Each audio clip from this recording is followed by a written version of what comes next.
Of course it is মানবিক একটা অনুষ্ঠান যেখানে বয়স্ক লোকগুলোকে বৃদ্ধাদের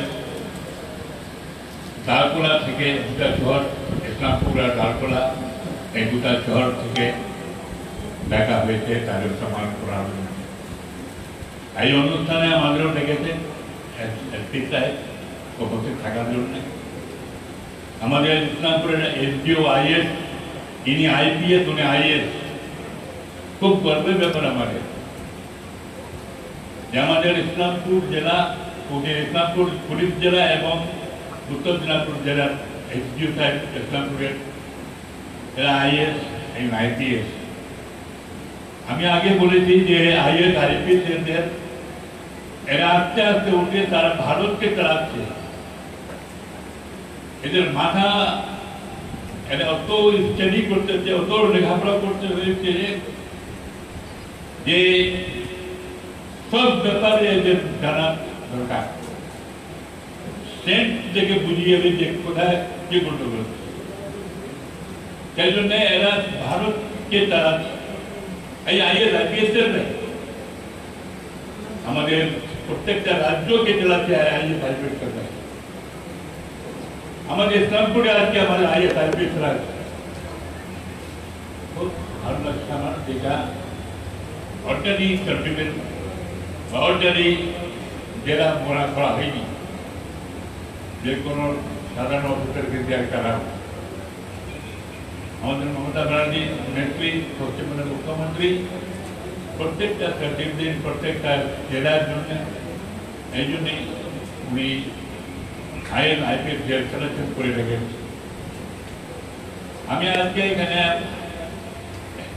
আইপিএস আমাদের এসপি আছি মিস্টার জুবি সমাজ, আর আমাদের এসডিও আইএস উনি আব্দুল শাহিদ, উনি এখানে আছেন আজকে দীর্ঘ 2.5 বছর হয়ে গেল এখানে চালাচ্ছেন। উনি ইসলামপুরটাকে দেখাশোনা করতে আমার দেখা হচ্ছে। আমি খুব কমই দেখা করি অফিস, ফোনেও যোগাযোগ হয়ে যায় বা কোনো অনুষ্ঠানে যোগাযোগ হয়ে যায়, কিন্তু আমি জনপ্রতিনিধি ইসলামপুর থেকে। জনপ্রতিনিধি মমতা ব্যানার্জি আছে মুখ্যমন্ত্রী, আমি এমএলএ, উনি মুখ্যমন্ত্রী। জনপ্রতিনিধি আছে আমাদের ভারতের প্রধানমন্ত্রী মোদীজি, এ তো জনপ্রতিনিধি। আর বাকি প্রশাসন চলার জন্য, অ্যাডমিনিস্ট্রেশন চলার জন্য এই আইএস আইপিএস আছে। এই জন্য এদের এক একটা অনুষ্ঠানকে আমরা অধিক গুরুত্ব চিন্তা ভাবনা করে বের করে আজকে যে অনুষ্ঠান হয়েছে, যে পুজো উপলক্ষে সামনে পুজো আছে, 1.5 মাসের পর আগের থেকে প্রস্তুতি নিয়ে এখানে কমিটিগুলো পুজো চলছে, নির্দেশিকাগুলো দিলেন, আমাদের এসডিও সাহেবের নির্দেশিকাগুলো দিয়ে দিলেন ভালোভাবে। আমি বলবো যে এই নির্দেশিকাগুলো আপনি লিফটের মাধ্যমে যেগুলোতে প্রত্যেকটা কমিটি যারা আছে অ্যাটলিস্ট 200 কমিটি, মেবি 200 কমিটি আছে, কেউ বাদ না যায় কিন্তু এসডিও সাহেব, এসপি সাহেব, ভাইস সাহেব। ওদের তো এখন মমতা ব্যানার্জি 85,000 টাকা করে কলমে ডোনেশন করে দিয়েছে, তাকে সাহায্য করে দিয়েছে পূজার ডোনেশন সরকারের তরফ থেকে 85,000 করে দিয়েছে। আগে 75,000। এই জন্য বরাবরই বাড়া দিচ্ছে মমতা ব্যানার্জি যে পুজোগুলো ভালো করে করা হোক, ভালো করে আমাদের পুজো কমিটির কোনো অভাব না মনে করে মদত যারা কারণ অথবা অভাবে অসুবিধায় তাদের ইচ্ছা পূরণ না হয়, এটার জন্য উনি করেছেন। এই জন্য একজন মুখ্যমন্ত্রী আমাদের হিসাবে যেভাবে চালাচ্ছে পশ্চিমবাংলাটাকে, নাই সারা ভারতে একটাই মুখ্যমন্ত্রী আছে, মহিলা মুখ্যমন্ত্রী। আমি আজকেই বলছি আপনাদের যে আজকে আমাদের এসপি সাহেবের এখানে এই শিবনগরে একটা মার্ডার হয়ে গেল। সেই মার্ডারের বাপের রায় তার ফুল ধরতে বলে সিবিআই কমান্ডের চাইছে, সিবিআই কেন? আমার পুলিশ তার জায়গায় নেই, পশ্চিমবাংলার পুলিশ। কেন আপনারা সিবিআইকে বলছেন দিল্লির জেল থেকে বলছেন আসতে? আমরা পুলিশ ধরে নেবে, দেখবেন না আপনারা। ওইটির মধ্যে ঢুকে পড়লো, ওই ঘটনার ছিল। তারপর এই এক মাসের মাথায় ধরা পড়লো একটা শুটার মেন ট্রাফিক। আরো পা ধরা পড়ে যায়, 3 দিন তাদের ছিল, ওরা ধরা পড়ে যাবে। কারা কারা জড়িত আছে তাদেরও ধরা পড়লো। But you have to give time. तो बोलते नहीं कि दूरबीन लगा देखिए दुखड़ा की করে দিল, एनसीसी कैमरा का लगाना আসল থেকে গিয়ে দেখা নিয়েছে শুরু করেছে। কিন্তু আমি তাদের জন্য কংগ্রেচুলেশন জানালাম, ধন্যবাদ জানাতেন আপনাকে, एसपी के तारा एसपी के तारा पुलिस के समस्त दफ्तर के আপনারা তো ভুল ভুল কাজ করলেন। এইভাবেই তো দমন করতে হবে কালপিটদের, বদমাশদের, মাফিয়াদের, গুন্ডাদের, ক্রিমিনালদের। চুপ করে থাকতে হবে না। হত্যার যে ঘটনা ঘটবে, যে মমতা ব্যানার্জি বারবার বলেছেন যে আমাকে রোববার পর্যন্ত আমি টাইম দিয়েছি, যখন রোববার পর্যন্ত আপনারা ঠিক থাকেন আমি অ্যারেস্ট করে দেবো। এবারে সিবিআই চাই, সিবিআই হাইকোর্ট থেকে অর্ডার করে সিবিআই ফাইনাল সিবিআই কিছু করতে পারছি। রোববার করে সোমবার করে যাবে, মঙ্গলবার যাচ্ছে, আজকে বুধবার যাচ্ছে, কি করতে পারবে? আমাদের পুলিশেই করবে সব, তো আমাদের পশ্চিমবাংলার পুলিশেই সব করবে। দক্ষতা আছে এদের, ভেরি ইন্টেলিজেন্ট পুলিশ আমাদের পশ্চিমবাংলায় করবে। কিন্তু এরকম রাখে যে কলকাতায় অশান্তি করে রাখে যে করা যাবে, তবে শান্তি করে জানেন। ডাক্তাররা স্ট্রাইক করছে, ডাক্তার স্ট্রাইক করে মমতা বন্দি করছে, আপনাদের হাতে পায়ে ধরতেছি, আপনারা স্ট্রাইক করবেন না, কারণ রোগীরা পড়ে যাবে, রোগীরা পড়ে যাবে বলেছেন উনি। হাতে পায়ে ধরতেছে, ডাক্তার জুনিয়র ডাক্তারদের হাতে পায়ে ধরতেছে মমতা বন্দি, মুখ্যমন্ত্রী পশ্চিমবাংলার। তাদের শান্ত করবে, কাজে থাকে, দোষীদের ধরা হবে, হাতের ফাঁসি দেওয়া হবে। মনে বলতে বলে যে সারা পশ্চিমবাংলায় দোষীদের ধরে আর ফাঁসি দিতে হবে, এই যে দাবি তুলো তোমরা। করিম চৌধুরী আপনি ওটাই করুন ইসলামপুরে, যে দোষীদের ধরে ফাঁসি দিতে হবে। তাহলে হাইকোর্ট যখন যাও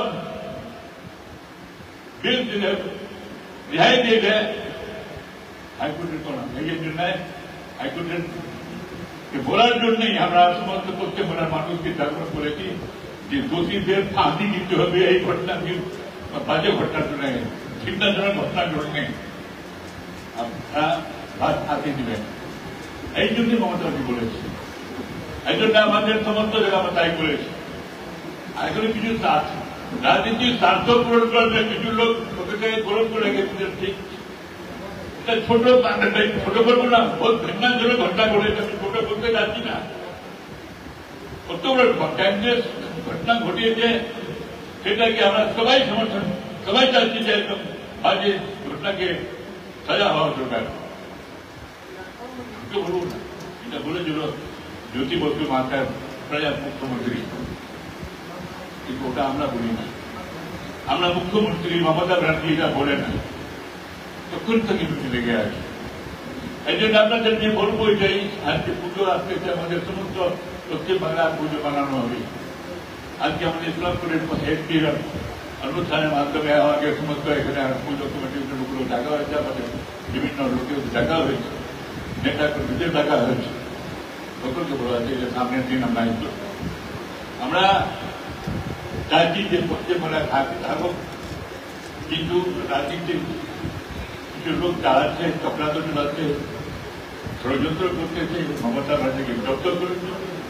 কিন্তু মমতা ব্যানার্জি সংগ্রাম করে উঠেছে, এমনি কারো দয়া আসেনি মমতা ব্যানার্জি, মানুষের দয়া। মানুষ সারা পশ্চিমবাংলার 11 কোটি মানুষ ওনাকে আনে কোথায় মুখ্যমন্ত্রীর পদে 35টা বছর বামফ্রন্টের সরকারের পর ওদের বিদায় করে দিয়েছিল। এই জন্য মমতা সংগ্রামী নেতা, মানুষের পালস জানে, মানুষের সব কিছু জানে, কে কি আছে, কার কি যে কোনো অবস্থা তার দুঃখ দুঃখ করতে হবে। ওই জন্য মুখ্যমন্ত্রী আমি সবচেয়ে বলে বিকল্প মুখ্যমন্ত্রী মমতা কেউ নেই। মমতা ব্যানার্জি বিকল্প আর কেউ নাই। আমি বলবো এই অনুষ্ঠানে আজকের অনুষ্ঠানে নো অল্টারনেটিভ। মমতা ব্যানার্জির যে মুখ্যমন্ত্রী হিসাবে পশ্চিমবঙ্গে চালাচ্ছে সেটা তুলনা করা যায় না। খুব ভালো চালাচ্ছে। একটা ঘটনা ঘটেছে তার জন্য উনি অ্যাকশন নিচ্ছেন। পুরো পুলিশকে সিবিআইয়ের সঙ্গে সিবিআইকে সমর্থন করুন, সিবিআইকে মদত করুন, সিবিআই ঘটে যাচ্ছে। এগুলো বলে আমি আপনাদের আজকে এসপি সাহেবের এই অনুষ্ঠান আমরা এসডিও সাহেব আমাদের আইএস অফিসার উনি যে আছেন এখানে এসডিও হিসাবে প্রতিদিন উনি সব ব্যাপারে উঠছেন। আমি যেটাও বলছি কোন জায়গায় যে আমি মানুষের কষ্ট আমি করি চৌধুরী। আজকে 56 সাল থেকে আছি এখানে। মানুষের কষ্ট আমি দেখতে পারি না, মানুষের অসুবিধা আমি দেখতে পারি না, মানুষের কিরম বাজে হাল দেখতে পারি না। আমরা সবসময় আমি আগে আছি, যে কোনো সময় যেগুলো আছে আমি তার আগে করি। এই জন্য আমি সার্কুলার কি আজকে ইয়ে এনজিও না, যত এনজিও আছে আগে, যত এসপি আগিয়েছে, এসডিপি আগিয়েছে, যে সকলকে আমি বামফ্রন্ট আমলে তোমরা লড়াই করে গেছি ন্যায্য দাবির জন্য, ন্যায্য লড়াইয়ের জন্য। এই জন্য আমি বলবো যে আমাদের ইসলামপুরের মানুষদের উপর কোন রকমের প্রশাসনিক প্রভাব না, কারণ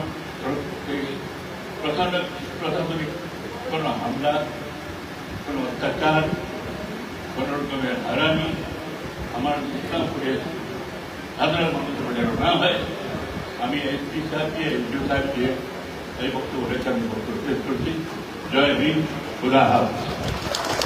ধন্যবাদ জনাব আব্দুল করিম চৌধুরী সাহেবকে, মাননীয় বিধায়ক বক্তব্য রাখলেন, বহুমূল্যবান বক্তব্য রাখলেন।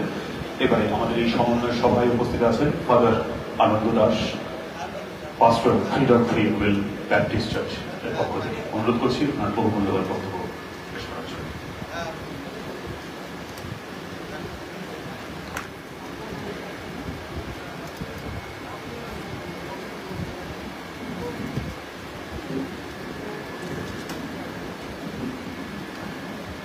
মাননীয় বিধায়ক মহাশয় প্রত ব্যস্ততা থাকার জন্য উনি এই অনুষ্ঠান থেকে এই মুহূর্তে বিদায় নিলেন।